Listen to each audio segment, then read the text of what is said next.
ಒಂದು ಟೌನ್ ನಲ್ಲಿ ನೀರೆಲ್ಲ ತುಂಬ್ಕೊಬಿಟ್ಟಿದೆ. ಇದೇ ಸಮಯದಲ್ಲಿ ಒಬ್ರು ಪ್ರೆಗ್ನೆಂಟ್ ಲೇಡಿ ಮಗುಗೆ ಜನ್ಮ ಕೊಡೋದಕ್ಕೆ ಓಡಾಡ್ತಿದ್ದಾರೆ.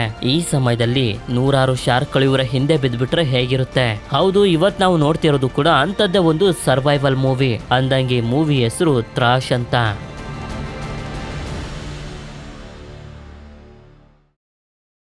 ಮೂವಿ ಶುರುವಾದಾಗ ಸಮುದ್ರದಲ್ಲಿರುವಂತ ಒಂದು ಬೋಟ್ ನ ರೇಡಿಯೋದಲ್ಲಿ ಹೇಳ್ತಿರ್ತಾರೆ ಒಂದು ಭಯಂಕರವಾಗಿರುವಂತ ಚಂಡಮಾರುತ ಬರೋದ್ರಲ್ಲಿದೆ ಅಂತ.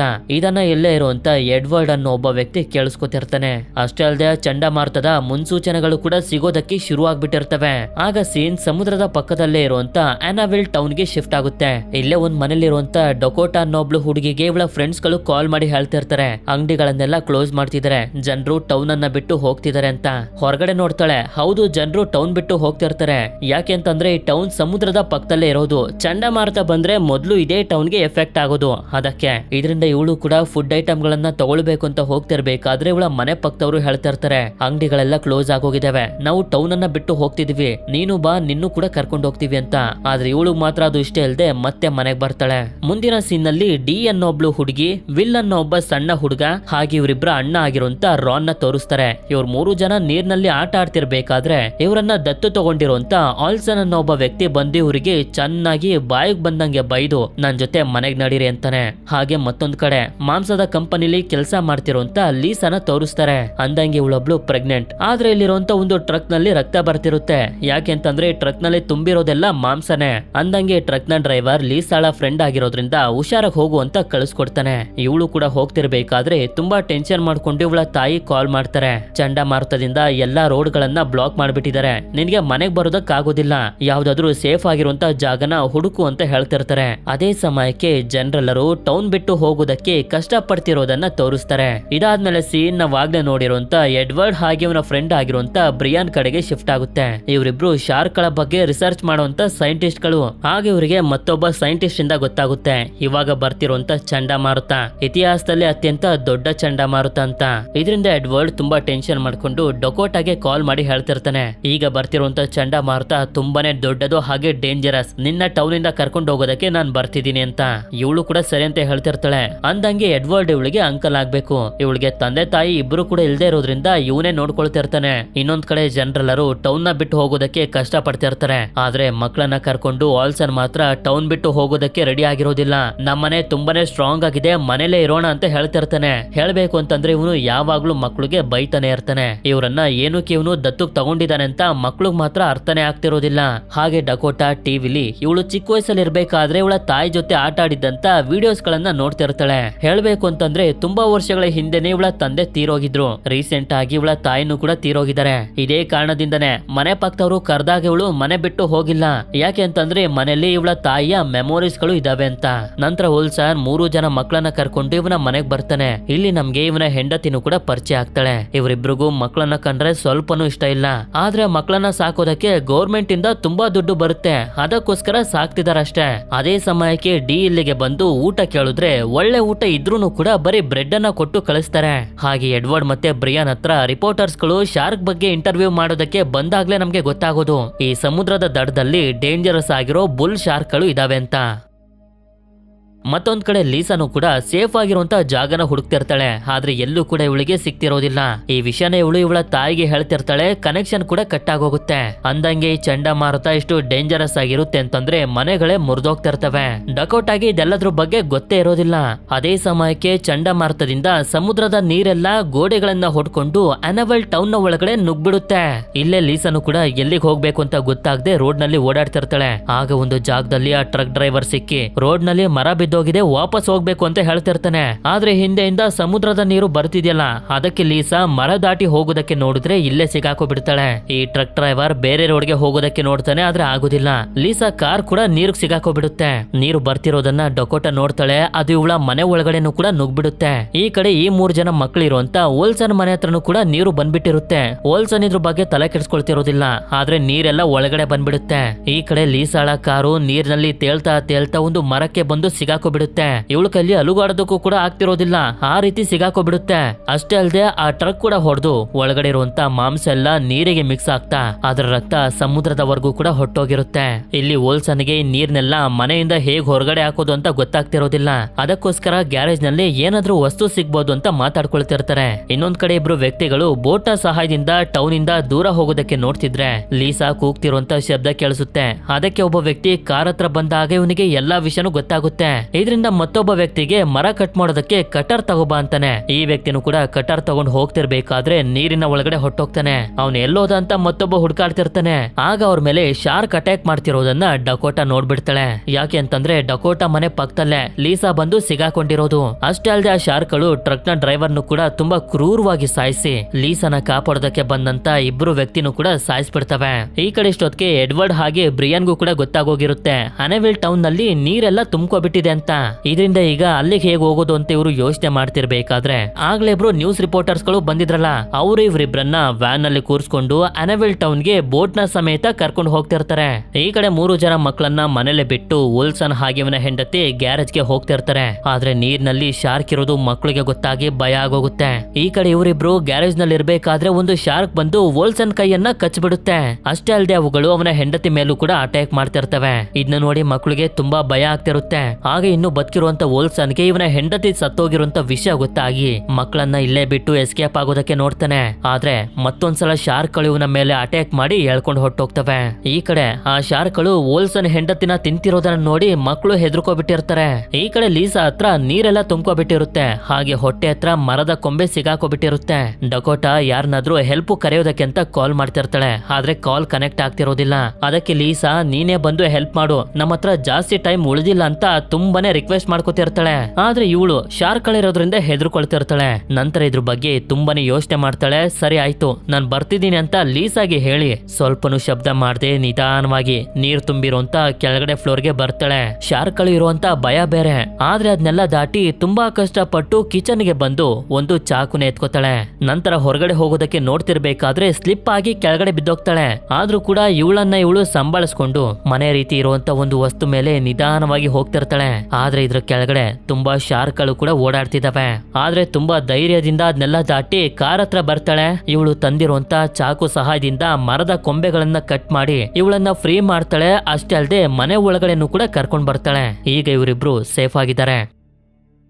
ಈ ಕಡೆ ಟೌನ್ ನ ಕಡೆಗೇನೆ ಬರ್ತಿರುವಂತ ಎಡ್ವರ್ಡ್ ಹಾಗೆ ಬ್ರಿಯನ್ಗೂ ಕೂಡ ಗೊತ್ತಾಗೋಗಿರುತ್ತೆ ಅನೆವಿಲ್ ಟೌನ್ ನಲ್ಲಿ ಎಲ್ಲಾ ಕಡೆ ಬುಲ್ ಶಾರ್ಕ್ ಗಳು ಹರಡ್ಕೋಬಿಟ್ಟಿದಾವೆ ಅಂತ. ಸರಿ, ಅಲ್ಲಿಗೆ ಹೋದ್ಮೇಲೆ ಏನೋ ಮಾಡೋದ್ರಾಯ್ತು ಅಂತ ಇವರು ಯೋಚನೆ ಮಾಡ್ತಾ ಇರ್ತಾರೆ. ಆದ್ರೆ ವ್ಯಾನ್ ಸ್ಟಾಪ್ ಆಗುತ್ತೆ. ಯಾಕೆ ಅಂತಂದ್ರೆ ಮುಂದೆ ಹೋಗೋದಕ್ಕೆ ದಾರಿನೇ ಇರೋದಿಲ್ಲ, ನೀರೆಲ್ಲ ತುಂಬ್ಕೋಬಿಟ್ಟಿರುತ್ತೆ. ಆಗ ಸೀನ್ ಈ 3 ಜನ ಮಕ್ಕಳು ಕಡೆಗೆ ಶಿಫ್ಟ್ ಆದಾಗ ಶಾರ್ಕ್ ಗಳು ಮನೆ ಒಳಗಡೆ ಬರಬಾರ್ದು, ಅದಕ್ಕೆ ಡೋರ್ ಅನ್ನ ಹಾಕ್ಬೇಕು ಅಂತ ಡಿಸೈಡ್ ಮಾಡಿ ಡಿ ಸ್ವಲ್ಪನೂ ಶಬ್ದ ಮಾಡದೆ ಡೋರ್ ಹತ್ರ ಬಂದು ಡೋರ್ ಹಾಕೋದಕ್ಕೆ ಪ್ರಯತ್ನ ಪಡ್ತಿರ್ತಾಳೆ. ಇದೇ ಸಮಯಕ್ಕೆ ಒಂದು ದೊಡ್ಡ ಶಾರ್ಕ್ ಮನೆ ಒಳಗಡೆ ನುಗ್ಗಿ ಎಲ್ಲಾ ಕಡೆ ಓಡಾಡ್ತಿರುತ್ತೆ. ಈ ಕಡೆ ಡಿ ಕೈ ಕಾಲೆಲ್ಲ ಸ್ಲಿಪ್ ಆಗ್ತಿರುತ್ತೆ. ಇನ್ನೇನು ಅವಳು ಬೀಳ್ಬೇಕು ಅಂತ ಅನ್ಕೊಳ್ಳೋಷ್ಟರಲ್ಲಿ ರಾನ್ ಬಂದು ಇವಳನ್ನ ಕಾಪಾಡ್ತಾನೆ. ಈ ಕಡೆ ನೀರು ತುಂಬಾ ವೇಗವಾಗಿ ತುಂಬಿಕೊಳ್ತಿದೆ. ಡಕೋಟಾ ಹಾಗೆ ಲೀಸಾ 2ನೇ ಫ್ಲೋರ್ ನಲ್ಲಿ ಇರೋದ್ರಿಂದ ಈ ಜಾಗಕ್ಕೆ ಇನ್ನು ನೀರ್ ಬರೋದಕ್ಕೆ ಶುರುವಾಗಿರೋದಿಲ್ಲ. ಆದ್ರೆ ಇದನ್ನೆಲ್ಲ ನೋಡ್ತಿದ್ರು ಡಕೋಟಾ ಮಾತ್ರ ಮನೆ ಬಿಟ್ಟು ಹೋಗೋದಕ್ಕೆ ರೆಡಿ ಆಗಿರೋದಿಲ್ಲ. ಹಾಗೆ ಇವಳ ತಂದೆ ತಾಯಿ ಬದುಕಿಲ್ಲ ಅನ್ನೋ ವಿಷಯ ಲೀಸಾಗೆ ಗೊತ್ತಾಗಿ ತುಂಬಾ ಬೇಜಾರ್ ಮಾಡ್ಕೊತಾಳೆ. ಇದಾದ್ಮೇಲೆ ಈ ಜಾಗ ಹೆಚ್ಚು ಹೊತ್ತು ಸೇಫ್ ಆಗಿರೋದಿಲ್ಲ ಅನ್ನೋದು ಇವ್ರಿಗೆ ಗೊತ್ತಿದೆ. ಅದಕ್ಕೆ ನಾವ್ ಈ ಜಾಗದಲ್ಲಿ ಸಿಗಾಕೊಂಡಿದೀವಿ ಅಂತ ಯಾರಿಗಾದ್ರೂ ಗೊತ್ತಾಗೋ ಹಾಗೆ ಮಾಡ್ಬೇಕು ಅಂತ ಟೆರೆಸ್ ನ ಮೇಲೆ ಹೆಲ್ಪ್ ಅಂತ ಬರೀಬೇಕು ಅಂತಾನು ಕೂಡ ಡಿಸೈಡ್ ಮಾಡ್ತಾರೆ. ಆದ್ರೆ ಇದೇ ಸಮಯದಲ್ಲಿ ಲೀಸಾಗೆ ಹೆರಿಗೆ ನೋವು ಶುರುವಾಗೋಗುತ್ತೆ. ಸರಿ ಅಂತ ಡಕೋಟನು ಕೂಡ ಸ್ಕ್ರೀನ್ ಬಟ್ಟೆಗಳನ್ನ ತಗೊಳ್ತಿರ್ತಾಳೆ. ಈ ಕಡೆ ಈ 3 ಜನ ಮಕ್ಳಿರುವಂತ ಜಾಗದಲ್ಲಿ ಶಾರ್ಕ್ ಗಳು ಇದಾವೆ. ಹಾಗೆ ನೀರ್ ಕೂಡ ತುಂಬಾ ವೇಗವಾಗಿ ತುಂಬ್ತಿದೆ. ಅದಕ್ಕೆ ಆ ಶಾರ್ಕ್ ಗಳಿಂದ ತಪ್ಪಿಸ್ಕೊಳ್ಳೋದಕ್ಕೆ ನಮ್ಗೆ ಗನ್ ಬೇಕು. ಆ ಗನ್ ಬೇಸ್ಮೆಂಟ್ ನಲ್ಲಿ ಸಿಗುತ್ತೆ, ತಗೊಂಡ್ ಬರ್ಬೇಕು ಅಂತಾನು ಕೂಡ ಡಿಸೈಡ್ ಮಾಡ್ತಾರೆ. ಇದಾದ್ಮೇಲೆ ಡಕೋಟಾ ಆ ಸ್ಕ್ರೀನ್ ಗಳ ಬಟ್ಟೆಯಿಂದ ಟೆರೆಸ್ ನ ಮೇಲೆ ಹೆಲ್ಪ್ ಅಂತ ಬರೀತಾಳೆ. ಹೆಲಿಕಾಪ್ಟರ್ ನಲ್ಲಿ ಯಾರಾದ್ರೂ ಬಂದ್ರೆ ಇವ್ರು ಬದುಕಿರುವಂತ ವಿಷಯ ಗೊತ್ತಾಗ್ಲಿ ಅಂತ. ಹಾಗೆ 2nd ಫ್ಲೋರ್ ನಲ್ಲೂ ನೀರ್ ತುಂಬೋದಕ್ಕೆ ಶುರುವಾಗಿರುತ್ತೆ. ಅಷ್ಟೇ ಅಲ್ಲದೆ ಲೀಸಾಗೆ ಇನ್ನೂ ಕೂಡ ಹೆರಿಗೆ ನೋವು ಜಾಸ್ತಿ ಆಗ್ತಾ ಹೋಗ್ತಿರುತ್ತೆ. ಅಂದ್ರೆ ಯಾವ ಸಮಯದಲ್ಲಿ ಬೇಕಾದ್ರೂ ಮಗು ಹೊರಗಡೆ ಬರ್ಬೋದು. ಇಂತ ಒಂದು ಪರಿಸ್ಥಿತಿಲಿ ಮಗುನ ಹೇಗ್ ಮ್ಯಾನೇಜ್ ಮಾಡೋದು ಅಂತಾನೆ ಇವ್ರಿಗೆ ಅರ್ಥ ಆಗ್ತಿರೋದಿಲ್ಲ. ನಂತರ ಎಡ್ವರ್ಡ್ ಹಾಗೆ ಇವನ ಟೀಮ್ ಅವರಿಗೆ ಸಿಗ್ನಲ್ ಸಿಗ್ತಿರೋದಿಲ್ಲ. ಇದರಿಂದ ಡಕೋಟನ ಕಾಂಟ್ಯಾಕ್ಟ್ ಕೂಡ ಮಾಡೋದಕ್ಕಾಗ್ತಿರೋದಿಲ್ಲ.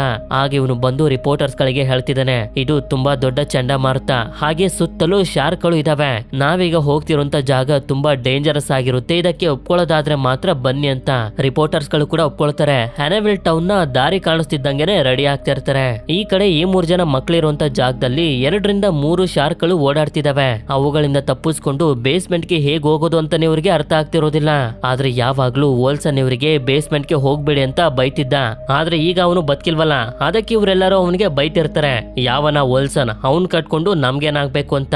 ಆದ್ರೆ ಅದೇ ಸಮಯಕ್ಕೆ ಇನ್ನೂ ಬದುಕಿರುವಂತ ವೋಲ್ಸನ್ ಇಲ್ಲಿಗೆ ಬಂದ್ಬಿಡ್ತಾನೆ. ನಂತರ ಎಡ್ವರ್ಡ್ ಇವನ ಟೀಮ್ ಅನ್ನ ಕರ್ಕೊಂಡು ಬೋಟ್ ನಲ್ಲಿ ಹೋಗ್ತಿರ್ಬೇಕಾದ್ರೆ ಇನ್ನೊಬ್ಬ ಫ್ರೆಂಡ್ ನ ಕಾಂಟ್ಯಾಕ್ಟ್ ಮಾಡಿ ಕೇಳ್ತಾನೆ, ನಾವು ಹೋಗ್ತಿರುವಂತ ಜಾಗ ಸೇಫ್ ಆಗಿದ್ಯಾ ಅಂತ. ಇವನು ಕೂಡ ಸೇಫ್ ಆಗಿದೆ, ಆದ್ರೆ ಆದಷ್ಟು ಬೇಗ ಅಲ್ಲೂ ಕೂಡ ಜಾಸ್ತಿ ನೀರ್ ತುಂಬುತ್ತೆ ಅಂತ ಇರ್ತಾನೆ. ನಂತರ ಡಕೋಟಾ ಮನೇಲೆಲ್ಲ ನೀರ್ ತುಂಬಿಕೊಳ್ಳೋದಕ್ಕೆ ಶುರು ಆಗ್ಬಿಟ್ಟಿರುತ್ತೆ. ಇವಾಗ ಏನ್ ಮಾಡೋದು ಅಂತ ಇವರು ಯೋಚನೆ ಮಾಡ್ತಿರ್ಬೇಕಾದ್ರೆ ಆಗ ಇವರಿಗೆ ಒಂದು ಬೋಟ್ ನೆನಪಾಗುತ್ತೆ. ಆಗ್ಲೇ ಇಬ್ರು ವ್ಯಕ್ತಿಗಳು ಒಂದು ಬೋಟ್ ನಲ್ಲಿ ಟೌನ್ ನ ಬಿಟ್ಟು ಹೋಗ್ತಿದ್ರು. ಲೀಸಾನ ಕಾಪಾಡೋದಕ್ಕೆ ಬಂದು ಸತ್ತೋದ್ರಲ್ಲ, ಅವರಿಬ್ರ ಬೋಟ್ ನ ಬಗ್ಗೆನೇ ಇವರು ಮಾತಾಡ್ಕೊಳ್ತಿರೋದು. ಇಷ್ಟೊತ್ತಿಗೆ ಲೀಸಾಗೆ ಇನ್ನೂ ಕೂಡ ಡೆಲಿವರಿ ಪೇನ್ ಜಾಸ್ತಿ ಆಗೋಗಿರುತ್ತೆ. ಇದೇ ನೋವಿಂದ ಇವಳು ಎಮೋಷನಲ್ ಆಗಿ ಹೊಟ್ಟೆಲಿರುವಂತೆ ಇವಳ ಮಗು ಜೊತೆ ಮಾತಾಡ್ತಿರೋದನ್ನ ನೋಡಿ ಡಕೋಟಾಗೆ ತುಂಬಾನೇ ನೋವಾಗೋಗುತ್ತೆ. ಅದಕ್ಕೆ ಹೊರಗಡೆ ಬಂದು ನೋಡಿದಾಗ ಸ್ವಲ್ಪ ದೂರದಲ್ಲೇ ಆ ಬೋಟ್ ಕಾಣಿಸುತ್ತೆ. ಇದರಿಂದ ಮನೇಲಿರೋ ಸೌಂಡ್ ಮಾಡೋ ವಸ್ತುಗಳನ್ನೆಲ್ಲ ತಗೋತಿರ್ತಾಳೆ. ಯಾಕೆ ಅಂತಂದ್ರೆ ವಸ್ತುಗಳನ್ನ ಕವರ್ ನಲ್ಲಿ ಹಾಕಿ ಒಂದ್ ಕಡೆ ಹಾಕಿದ್ರೆ ಎಲ್ಲಾ ಶಾರ್ಕ್ಗಳು ಆ ಕಡೆ ಹೋಗ್ತವೆ, ಆಗ ನಾನು ಬೋಟ್ ಕಡೆಗೆ ಹೋಗ್ಬೋದು ಅಂತ. ಈ ಕಡೆ ಎಡ್ವರ್ಡ್ ಇವರೆಲ್ಲರಿಗೂ ಹೇಳ್ತಿರ್ತಾನೆ, ಈ ನೀರ್ನಲ್ಲಿ ಒಂದು ವೈಟ್ ಶಾರ್ಕ್ ಇದೆ ಅಂತ. ವೈಟ್ ಶಾರ್ಕ್ ತುಂಬಾ ದೊಡ್ಡದಾಗಿರುತ್ತೆ, ಹಾಗೆ ಅದು ತುಂಬಾ ಡೇಂಜರಸ್ ಕೂಡ. ಇದೇ ಸಮಯದಲ್ಲಿ ಪ್ರಾಣಿಗಳನ್ನ ಶಾರ್ಕ್ಗಳು ಅರ್ಧಂಬರ್ಧ ತಿಂದು ಬಿಟ್ಟು ಹೋಗಿರೋದನ್ನು ಕೂಡ ನೋಡ್ತಾರೆ. ಹಾಗೆ ಡಕೋಟಾ ಸೌಂಡ್ ಮಾಡುವಂತ ವಸ್ತುಗಳನ್ನ ಕವರ್ ನಲ್ಲಿ ಕಟ್ಟಿ ನೀರಿನ ಒಳಗಡೆ ಹಾಕ್ತಿರ್ತಾಳೆ. ಈ ಕಡೆ ಈ 3 ಜನ ಮಕ್ಕಳಿಗೂ ತುಂಬಾ ಕೋಪ ಬಂದ್ಬಿಟ್ಟಿರುತ್ತೆ. ಯಾಕೆಂತಂದ್ರೆ ಆಗ್ಲೇ ವೋಲ್ಸನ್ ಮಕ್ಕಳನ್ನ ಬಿಟ್ಟು ಓಡೋಗೋದಕ್ಕೆ ನೋಡಿದ್ನಲ್ಲ ಅದಕ್ಕೆ. ಆದ್ರೆ ವೋಲ್ಸನ್ ಮಾತ್ರ ಈಗ್ಲೂ ಕೂಡ ಇವರಿಗೆ ಬೈತಿರ್ತಾನೆ. ಇದೇ ಸಮಯದಲ್ಲಿ ಮಕ್ಕಳಿಗೆ ಗವರ್ನಮೆಂಟ್ ಇಂದ ಬಂದಿರುವಂತ ಚೆಕ್ ನೋಡಿ ಗೊತ್ತಾಗೋಗುತ್ತೆ, ಇವರನ್ನ ಸಾಕೋದಕ್ಕೆ ಗವರ್ನಮೆಂಟ್ ಇವರಿಗೆ ದುಡ್ಡು ಕೊಡ್ತಿದೆ ಅಂತ. ದುಡ್ಡು ಸಿಕ್ತಿದ್ರು ಏನಕ್ಕೆ ನೀವು ನಮ್ಗೆ ಊಟ ಕೊಡ್ತಿಲ್ಲ ಅಂತ ಕೇಳ್ತಿದ್ರೆ ಇವನ್ ಮಾತ್ರ ಅದಕ್ಕೆ ತಲೆ ಕೆಡಿಸ್ಕೊಳ್ತಿರೋದಿಲ್ಲ. ಹೊರಗಡೆ ಹೋಗಿ ನನ್ಗೋಸ್ಕರ ಯಾರನ್ನಾದ್ರೂ ಹೆಲ್ಪ್ ಕರ್ಕೊಂಡ್ ಬನ್ನಿ ಅಂತ ಇರ್ತಾನೆ. ರಾನ್ ಅದಕ್ಕೆ ಒಪ್ಕೊಳ್ಳದೆ ಇರೋದ್ರಿಂದ ಹೊಡೆಯೋದಕ್ಕೆ ಬರ್ತಾನೆ. ಇದರಿಂದ ದಿ ಅವನಿಗೆ ಒದಿತಿದ್ದಂಗೆನೆ ಶಾರ್ಕ್ಗಳು ಬಂದು ನಿಜವಾಗ್ಲೂ ಈ ಸಲ ಸಾಯಿಸೋದಕ್ಕೆ ಶುರು ಮಾಡ್ಬಿಡ್ತವೆ. ಹಾಗೆ ಡಕೋಟಾ ನಿಧಾನವಾಗಿ ನೀರಿನ ಒಳಗಡೆ ಬಂದು ಬೋಟ್ ಕಡೆಗೆ ಹೋಗ್ತಿರ್ಬೇಕಾದ್ರೆ ಒಂದು ಶಾರ್ಕ್ ಕವರ್ ಅನ್ನ ತಿನ್ಕೋಬಿಡುತ್ತೆ. ಈ ಕಡೆ ಅಟ್ಯಾಕ್ ಮಾಡ್ತಿರ್ಬೇಕಾದ್ರೆ ಇದೇ ಸರಿಯಾದ ಸಮಯ ಅಂತ ರಾನ್ ಬೇಸ್ಮೆಂಟ್ ಗೆ ಬಂದಾಗ ಫ್ರಿಜ್ ನಲ್ಲಿ ಮಾಂಸ ಸಿಗುತ್ತೆ. ಇದಾದ್ಮೇಲೆ ಗನ್ ಎತ್ಕೊಳ್ಳೋದಕ್ಕೆ ನೋಡಿದ್ರೆ ಬರ್ತಿರೋದಿಲ್ಲ, ಜಾಮ್ ಆಗ್ಬಿಟ್ಟಿರುತ್ತೆ. ಹಾಗೆ ಇವನ ಶರ್ಟ್ ಸಿಗಾಕೋಬಿಟ್ಟಿರುತ್ತೆ. ಇದೇ ಸಮಯದಲ್ಲಿ ಒಂದು ಶಾರ್ಕ್ ಕೂಡ ಬರ್ತಿರುತ್ತೆ. ಅದಕ್ಕೆ ಒಂದು ಡಬ್ಬನ ಬಿಳಿಸಿ ಶಾರ್ಕ್ ಅನ್ನ ಆ ಕಡೆ ಹೋಗೋ ರೀತಿ ಮಾಡಿ ಇವನು ತಪ್ಪಿಸ್ಕೊಂಡು ಹೋಗ್ತಿರ್ಬೇಕಾದ್ರೆ ಒಂದು ಬಾಕ್ಸ್ ಸಿಗುತ್ತೆ. ಅದನ್ನ ತಗೊಂಡು ಅಟ್ಯಾಕ್ ಮಾಡೋಷ್ಟ್ರಲ್ಲಿ ಮೇಲ್ ಬಂದ್ಬಿಡ್ತಾನೆ. ಹೀಗೆ ಡಕೋಟಾ ನೀರಿನಲ್ಲಿ ಹೋಗ್ತಿರ್ಬೇಕಾದ್ರೆ ಒಂದು ಶಾರ್ಕ್ ಅನ್ನ ನೋಡ್ತಾಳೆ. ಅಷ್ಟೇ ಅಲ್ಲದೆ ಈ ನೀರಿನ ಒಳಗಡೆ ಆ ದೊಡ್ಡ ವೈಟ್ ಶಾರ್ಕ್ ಕೂಡ ಇರುತ್ತೆ. ಆಗ್ಲೇ ಎಡ್ವರ್ಡ್ ಇದೇ ವೈಟ್ ಶಾರ್ಕ್ ನ ಬಗ್ಗೆ ಹೇಳಿದ್ದು. ನಂತರ ಡಕೋಟಾಗೆ ಒಂದು ಡೆಡ್ ಬಾಡಿ ಕಾಣಿಸ್ಬಿಡುತ್ತೆ. ಆದ್ರಿಂದ ಬೇಗ ಬೋಟ್ ಹತ್ರ ಹೋಗೋದಕ್ಕೆ ನೋಡ್ತಿರ್ತಾಳೆ. ಈ ಕಡೆ ಲೀಸಾಗೆ ಹೆರಿಗೆ ನೋವು ತುಂಬಾನೇ ಜಾಸ್ತಿ ಆಗ್ಬಿಟ್ಟಿರುತ್ತೆ. ಅದೇ ಸಮಯಕ್ಕೆ ಡಕೋಟಾ ನೋಡ್ತಾಳೆ, ಎಲ್ಲ ಶಾರ್ಕ್ಗಳು ಓಡೊಂಟೋಗ್ತವೆ. ಯಾಕೆ ಅಂತಂದ್ರೆ ಆ ದೊಡ್ಡ ವೈಟ್ ಶಾರ್ಕ್ ಇಲ್ಲಿ ಬರ್ತಿರುತ್ತೆ. ಅದು ಇವಳನ್ನ ನೋಡದೆ ಇರೋದ್ರಿಂದ ಇವಳಂತೂ ಬಚಾವಾಗಿ ಹೋಗ್ತಾಳೆ. ನಂತರ ಕಷ್ಟಪಟ್ಟು ಕೊನೆಗೂ ಬೋಟ್ ನ ಒಳಗಡೆ ಬರ್ತಾಳೆ. ಈ ಕಡೆ ನೋಡಿದ್ರೆ ಚಂಡಮಾರುತ ಇನ್ನೂ ಕೂಡ ಜಾಸ್ತಿ ಆಗ್ತಾನೆ ಹೋಗ್ತಿರುತ್ತೆ. ಆಗ ರಿಪೋರ್ಟರ್ ಎಡ್ವರ್ಡ್ ನ ಕೇಳ್ತಾರೆ, ನೀವೇನಕ್ಕೆ ಶಾರ್ಕ್ ಗಳ ಬಗ್ಗೆ ರಿಸರ್ಚ್ ಮಾಡೋದಕ್ಕೆ ಶುರು ಮಾಡಿದ್ರಿ ಅಂತ. ಆಗ ಇವನು ಕೂಡ ಹೇಳ್ತಾ ಹೋಗ್ತಾನೆ, ನಾನು ಚಿಕ್ಕವನಿರ್ಬೇಕಾದ್ರೆ ನನ್ನ ಫ್ಯಾಮಿಲಿ ಜೊತೆ ಒಂದು ನದಿ ಪಕ್ಕದಲ್ಲಿ ವಾಸ ಮಾಡ್ತಿದ್ದೆ. ಆ ನದಿಲಿ ಒಂದು ಹಿಪ್ಪೋಪಟಮಸ್ ಇತ್ತು. ಅದನ್ನ ನೋಡಿದ್ರೆ ಎಲ್ಲರೂ ತುಂಬಾ ಹೆದರ್ಕೊಳ್ತಿದ್ರು. ಒಂದು ದಿನ ನಾನು ಆ ನದಿಲಿ ಮೀನನ್ನ ಹಿಡಿಯೋದಕ್ಕೆ ಹೋದೆ. ಆ ಹಿಪ್ಪೋಪಟಮಸ್ ಅಟ್ಯಾಕ್ ಮಾಡೋದಕ್ಕೆ ಅಂತ ಬರ್ತಿತ್ತು. ಆದ್ರೆ ಇದ್ದಕ್ಕಿದ್ದಂಗೆನೆ ಮುಳುಗೋದಕ್ಕೆ ಶುರು ಮಾಡ್ತು. ಯಾಕೆಂತಂದ್ರೆ 2 ಶಾರ್ಕ್ಗಳು ಬಂದು ಅದ್ರ ಮೇಲೆ ಅಟ್ಯಾಕ್ ಮಾಡೋದಕ್ಕೆ ಶುರು ಮಾಡ್ಬಿಟ್ಟಿದ್ದು. ಹೀಗೆ ನನ್ ಜೀವ ಉಳಿತು. ಅವಾಗಿಂದಾನೆ ಡಿಸೈಡ್ ಮಾಡಿದೆ ನಾನು ಶಾರ್ಕ್ಗಳ ಬಗ್ಗೆ ಇನ್ನೂ ಕೂಡ ತಿಳ್ಕೋಬೇಕು ಅಂತ. ಅದೇ ಸಮಯಕ್ಕೆ ಅವ್ರಿಗೆ ಸಿಗ್ನಲ್ ಸಿಕ್ಕಿ ಗೊತ್ತಾಗೋಗುತ್ತೆ, ಹ್ಯಾನೆವಿಲ್ ಟೌನ್ ನಲ್ಲಿ ತುಂಬಾ ಶಾರ್ಕ್ಗಳೆಲ್ಲ ಹರಡ್ಬಿಟ್ಟಿದಾವೆ ಅಂತ. ಹಾಗೆ ಒಂದು ಪೊಲೀಸ್ ವ್ಯಾನ್ ಗೆ ಆಕ್ಸಿಡೆಂಟ್ ಆಗೋಗಿರುತ್ತೆ. ಇದ್ರಲ್ಲಿ ಅವ್ರಿಗೆ ಕರೆಂಟ್ ಶಾಕ್ ಕೊಡಂತ ಗನ್ಗಳು ಸಿಗ್ತವೆ. ಅದಕ್ಕೆ ಅದನ್ನ ತಗೊಂಡು ಆದಷ್ಟು ಬೇಗ ಹ್ಯಾನೆವಿಲ್ ಟೌನ್ ಗೆ ಬರ್ತಿರ್ತಾರೆ. ಈ ಕಡೆ ಡಕೋಟಾ ನೋಡ್ತಾಳೆ, ಇವಳ ಮನೆ ನೀರ್ನಲ್ಲಿ ತೇಲ್ತಿರುತ್ತೆ. ಹಾಗೆ ಮನೇಲಿ ಸಿಗಾಕೊಂಡಿರುವಂತ ಲೀಸಾ ಕೂಡ ತುಂಬಾ ಕಷ್ಟ ಪಡ್ತಿರ್ತಾಳೆ. ಯಾಕೆ ಅಂತಂದ್ರೆ ಮನೆಯ ಸೀಲಿಂಗ್ ವರ್ಗೂ ಬಂದು ಇವಳು ತಲುಪಿಟ್ಟಿದ್ದಾಳೆ. ಈ ಕಡೆ ಡಕೋಟಾಗೆ ಮೀನನ್ನ ಹಿಡಿಯುವಂತ ಒಂದು ಗನ್ ಕಾಣಿಸುತ್ತೆ. ಇಲ್ಲಿ ಈ 3 ಜನ ಮಕ್ಕಳು ನೋಡಿದ್ರೆ ಮಾಂಸಕ್ಕೆ ಬಾಂಬ್ ಅನ್ನ ಕಟ್ಕೋತಿರ್ತಾರೆ. ಅದೇ ಸಮಯಕ್ಕೆ ಈ ಕಡೆ ಮನೆನೇ ಮುರಿದೋಗುತ್ತೆ. ಇದರಿಂದ ಲೀಸಾನು ಕೂಡ ತುಂಬಾ ಕಷ್ಟಪಟ್ಟು ಈಸ್ತಾ ಮೇಲೇನೋ ಬರ್ತಾಳೆ. ಅಷ್ಟೇ ಅಲ್ಲದೆ ಇದೇ ಸಮಯದಲ್ಲಿ ಒಂದು ಮಗುಗೆ ಜನ್ಮ ಕೂಡ ಕೊಡ್ತಾಳೆ. ಇದರಿಂದ ಇವಳು ಸಂತೋಷ ಪಡೋದಕ್ ನೋಡಿದ್ರೆ ಆಗೋದಿಲ್ಲ.